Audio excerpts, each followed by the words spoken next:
So my IBL history really fast for you guys. I went to the IBL workshop and the Legacy Conference in 2010. I fell into it completely on accident. A friend wanted to go and had a summer internship and couldn't. So she sent me this thing and was like, my friend's gone, it's really fun, it's a free trip to Austin. It's something that I think you'd be interested in, you should go. And I was like, well, I'm not doing anything with my summer, so sure, I'll sign up. And it's probably the best decision I've ever accidentally made in my entire life. I got there and after a day I was like, oh my God, I don't have to reinvent the wheel. And I found this whole group of people that believe the same things that I do, and I didn't even know there was a group.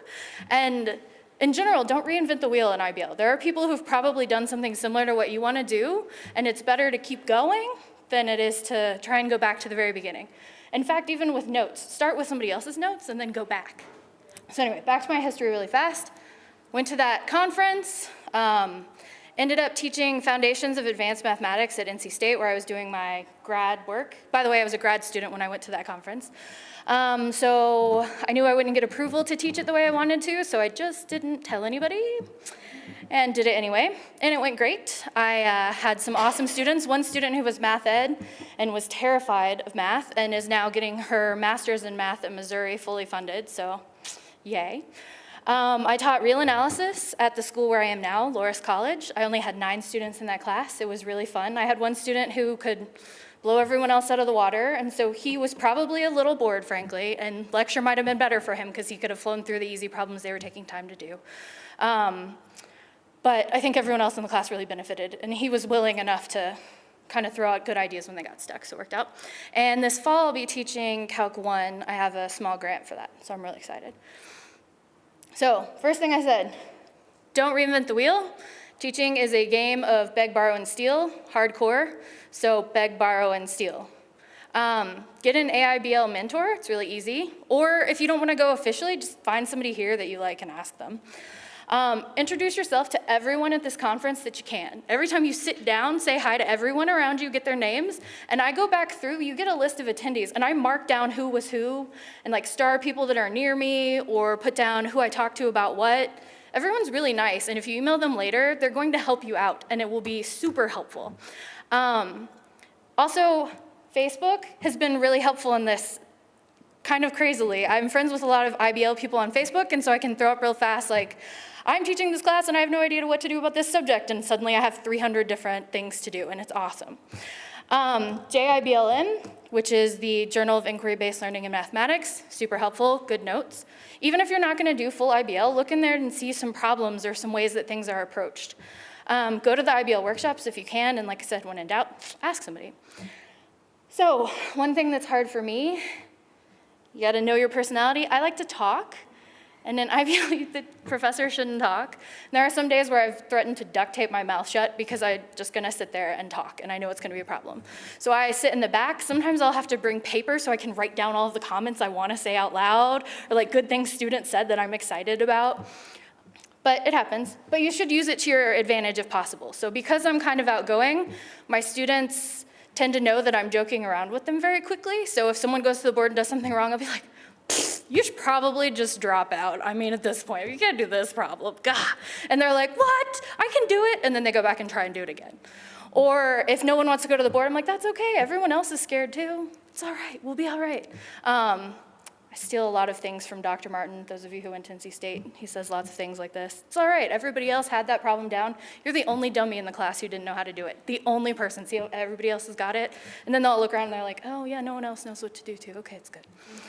Play the dumb kid when needed, which is often needed. So rather than trying to let them just blow through something when there's a problem, I don't want to say, well, it's wrong right there. So I'll say, I'm just really lost how you got from line 2 to line 3. Can you add in some explanation? And then they'll see it.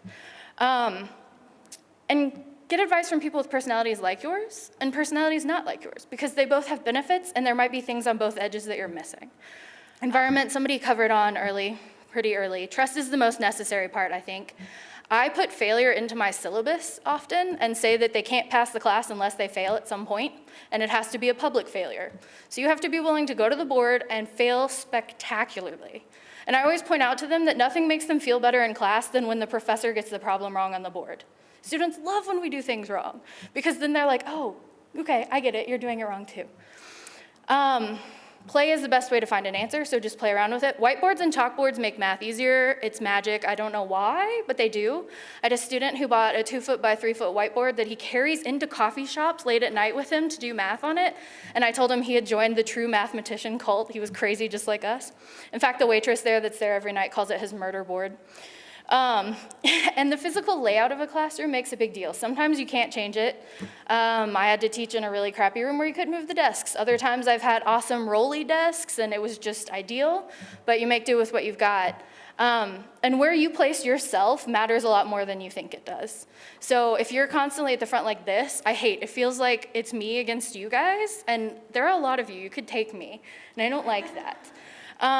So in a class, I'll try to sit in the back somewhere where it's really obvious if they all turn to look at me. So I know, okay, now everyone's really stuck. They've all turned to look at me, we can help. But they tend to think of you more as a team. I tell them I'm like their pinch hitter, right, or coach. You might ask your coach for some help, but you don't ever ask them to just go do it for you. I think it's important to, before you go into the class, especially for the first time or anytime you're doing it, decide what you're willing to debate and adapt on and what you're not. And those things that you're not, you need to have a very good explainable reason to give the students of why you're not willing to change that. So maybe I'm willing to do mini lectures, which I usually am if they ask, but I'm not willing to give up the fact that they have to do homework rewrites, even though it's a lot of work. And I have a good reason for why that is, and I can point to it and point to past semesters of why it's important. Framing things is more important than you realize. This happened to me this semester. I went to teach ODEs. I had a full plate. I decided it's my first time teaching it. I'm gonna take the easy way out. I'm lecturing this time. Unfortunately, life sometimes happens that way. I lectured for a week and a half and realized I was so bored I couldn't stand it. And so I was like, I gotta do some IBL stuff in here. So we started doing more activities. It wasn't until I got my student evals back and was ticked off about them that I realized I don't think I ever went through and explained why we were doing these activities. And so my engineers who've never had an upper level math class where they were asked to think rather than just do calculations were mad, really mad. And in their evals it said things like, I don't care about why this is important, I just want to know an algorithm to memorize to use. Or it was really frustrating when I did a problem for 3 hours and then I asked her for help and she just told me to keep struggling. And I thought, oh God, I left out all of the marketing piece. I failed really bad in this. And I want to go back and tell all of them in the class, like, oh, here's why we're doing this and this is really important. But it's too late. So marketing is really important and you have to do it the whole semester, not just like the first couple of days. That's when it's really important, but then they're going to forget. You always want the students to come talk to you first. There's going to be problems. I think even people who've done it 500,000 times would tell you there's probably going to be problems. Mutiny can still happen. But I want my students to come talk to me first rather than my chair first. And so I try to be really open and let them know that I'm going to talk to them, frankly, and I want them to talk to me as well. So if they're having problems, let me know. That being said, do give your chair a heads up. My chair is completely awesome at Loris and knew I was doing this class this way, and it wasn't until midterm when I caught him in the hallway and said, have you had emails about me? And he said, yeah, I've had a few. I said, oh, what'd you do about it? And he was like, I told the student that I was always there to listen as the chair, but I wanted them to talk to you about it first. And I was like, thanks. That was the perfect way to do it. And you didn't even come complain to me. You just knew that it was going to be handled. And I'm sure if everybody in the class had emailed multiple times, we would have had a shock. But let the students share their experiences. I did this first year class this semester. They go do a ropes course. And the first student to go across the ropes course has to stop and then tell everyone else what they learned was good and what was bad and what they wish they had known. And I thought, oh my God, I can do that in classes. That's really good. So the first person that goes to the board to do a problem will stop and tell everyone how they got to that answer, how they knew to start here or there. Even if they're putting it up on the board, sometimes it still seems magical, right? Like the first time you see a delta epsilon proof and you're like, that is magic. I don't know where that number came from, and it's totally magic. Some of it's just tricks they haven't seen. Add and subtract the same things. We're adding 0. Multiply by a well-chosen 1. They don't think about it for the first time. A lot of times in even non-strictly IBL classes, so lower level classes where I'm not going full IBL, if I have a poorer student and they come ask me a question, we'll go through it as long as it takes until that student fully understands that, and then that person's the expert. Any other student that comes to me to ask about that question, you know who really has a good handle on that? So-and-so over there, why don't you go ask him?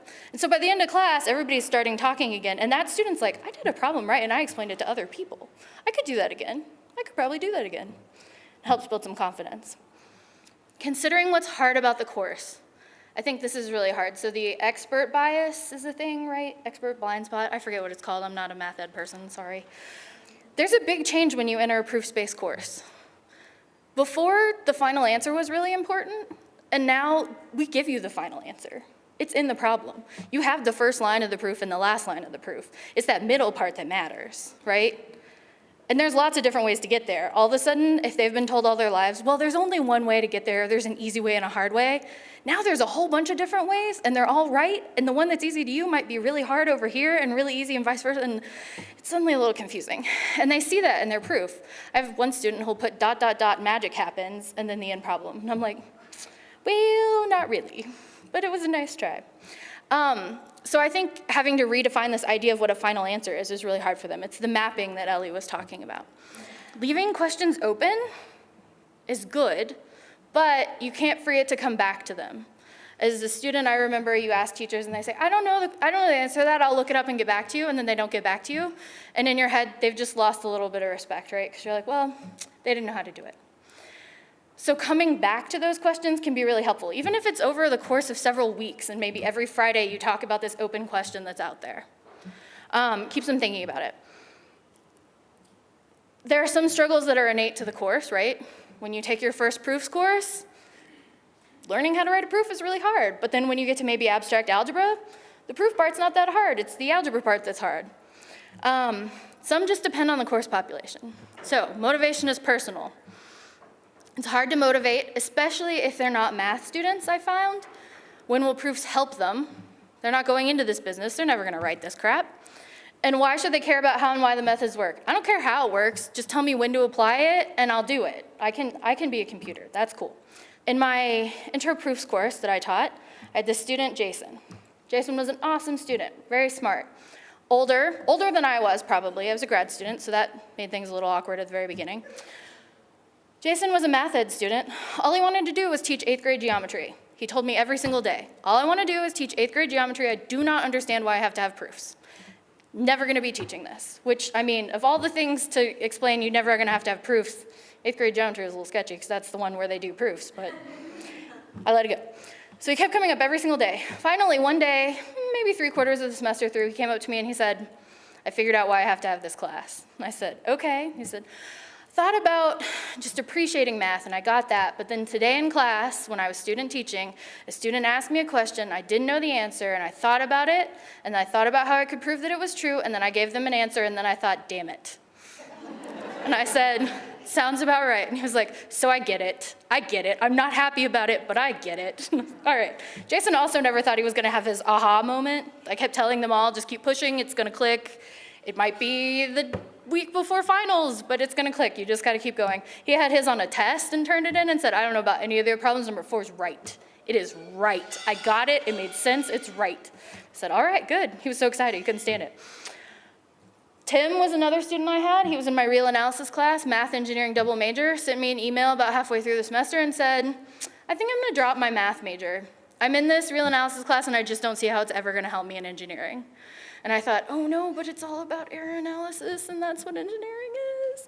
And then I realized I haven't done a good job motivating this. So we had to go back and talk about why it's important, why it connects to other things. So I think knowing your students can really help in that sense, explaining when they're gonna use it. So in the ODS class, I should have gone back to the engineers and said, these are all methods you're gonna learn how to use, but that part's always in a book. The hard part is knowing when to use each one of them, and that's the part you need to learn, when to recognize it. And why it works can be a big deal, because maybe you need a hybrid and you've got to figure out how to kind of combine these things. So know your students. Often in classes, I have something similar to the math biography that they talked about in the plenary. I have them write me a letter. Tell me anything you think I need to know about you, your math background. Sometimes you'll find out students had a pre-calc teacher who made them cry every day in class so they don't like being called on, and that's something I may not have known beforehand, and now I know. Use kid gloves with that student. Anecdotes help. I like to tell lots of stupid stories about myself. I think that helps them out a lot. Resources, ask around. Communication, like I said, super important. You can do informal assessment as well. Mini lectures. A lot of times my students wanted me to stand at the board, And so they would tell me the proof, and I just stand at the board. All I'm doing is writing down what they're saying, but somehow they think there's this magic that's happening, and I'm writing down all the solutions. And so we had to point out, this is exactly what you said. Maybe I cleaned it up a little bit, so now you know what it should look like. Making sure to respond to everything is really important. Even like the offhanded comments that they make, I try to respond to, because then they're like, oh crap, she actually is listening to what we're saying. It's making a big deal. Thanks. I had somebody come in to do a mid-semester evaluation this year and real analysis. He came in at 8. I was gonna come at 8:15. Figured 15 minutes was enough time for him to get it done. Showed up at 8:15, door still shut. Thought, okay, whatever, sat in the classroom next door. Around 8:20, I'm getting nervous. Around 8:30, I was about to pee my pants. Around 8:45, I thought I was getting fired. I was like, this is it. He's gone directly to the provost. I'm out. I'm done. Then I heard the door open, and so I walked over and I stuck my head in, and they said, oh, hi. We just realized that the door was shut and you were probably here. He left at like 8:15. And I was like, what have you been doing in here this whole time? They're like, we've been doing homework problems on the board together. And I said, well, that's exactly what you're supposed to be doing. Good job. So I sat down for about 5 minutes, and finally a student said, we're getting a lot more done before you came in here. Could you leave? And I said, sure. So I went back out in the hallway. And I thought, well, this is when I talk too much. But I was like, they got it. They got it. It was so exciting. Be prepared, but not too prepared. So good resources and good scaffolding are extremely key. But I don't ever do the problems before class. I think Ed's the one that told me that, frankly. Because if I do the problems before class, I have no poker face. And if you start doing your proof slightly differently than the way I did mine, I'm gonna go, and your way may be totally right, but I have just given away that I have no confidence in your answer. And that's terrible. So I purposely don't do the problems before class. I do all the reading the students do. I might glance through the problems, but then that way if they're confused, I might be confused the first time too, and we work through it, and then they get to see how I work through things. I had a student in my intro proofs, Rob. He was an older student as well, really struggled in the class, came in, and he came in to class that day and he said, I know how to do this one, can I do it on the board? I said, sure. He went about this proof with truth tables and just things that I would never have thought to do, but it was totally correct. It made complete sense, more sense than my proof did. And I said, that was really good. Were you proud of yourself? He said, I was so proud of myself, I went to Chick-fil-A and got a milkshake. And I thought, all right then. He had a good time, he was really excited. Struggling is good. So like Mike Starbird said this morning too, don't let them flounder. There's a line there, but struggling can be good. The matrix theory book that I used in grad school has this picture of the Washington Monument with scaffolding around it. And I distinctly remember the professor the first day said, everybody asked me why I picked a phallic image to use on my book, and that's not why I picked it. He said he picked it because he wanted you to see the scaffolding around beautiful things, and you never get to see that in books. And so he wanted people to see the scaffolding around this beautiful thing that everyone already knows. And I think it's good for students to see that. And I think that's what IBL gives that maybe other classes don't. So, like I said, some struggles that I have. It's tough to tell when you're at that line of good frustration, bad frustration. That Big Bang Theory clip gets a lot of it, frankly. Students will come in and say, I had a Big Bang Theory moment. And you're like, you did? And they're like, yeah, I stared at it forever, and my roommates thought I was crazy. And then I started yelling. They get what I call math Tourette's, where you're at dinner and you're like, give me a napkin, I know how to do number 5. And you have to write it down really fast. It's hard to let them know they've reached an answer without setting yourself up as an expert. So I sort of make myself at the back, and I won't let them go on if a proof is wrong, but I'm also usually the last one to weigh in. Everyone else has to be totally convinced before they ask me. And wait time is even more important. There's arguments for having students write the proof up and then explain it, and there's arguments for having them explain while they write. I'm not sure I like one better than the other. Sometimes it comes down to your physical layout.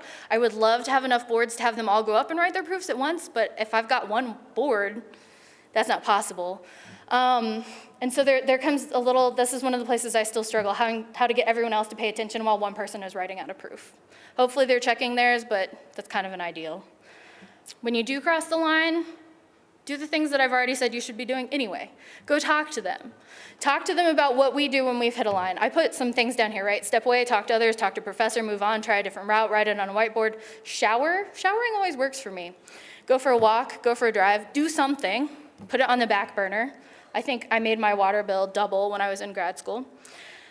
And once it happens, ask them to let you know next time they're getting close to going over that line from good frustration to bad frustration. I had one student who had a good feeling for when that was gonna happen, and she would shoot me an email and say, I think we're really struggling right now, and we're at that point where we're about to give up. So can we step it back in next class? So great, yeah, we'll step it back. Thanks for letting me know. I know how to do that now. I'm not a mind reader, I can't do it. But also realize that sometimes you're gonna be the one that hits that point of going from good frustration to bad frustration, and it's okay to talk about that too. And say, I'm frustrated, nobody's doing the work in here, and this is the best way for me to teach you. You know why, I've told you why, and you're not doing your part, and I'm doing my part, and that's not fair. A lot of times we'll work on it. So overall advice, be yourself, realize who yourself is first. Prioritize, so realize what's most important to you for them to get out, and plan ahead, and have fun. I think it's really fun, have a good time.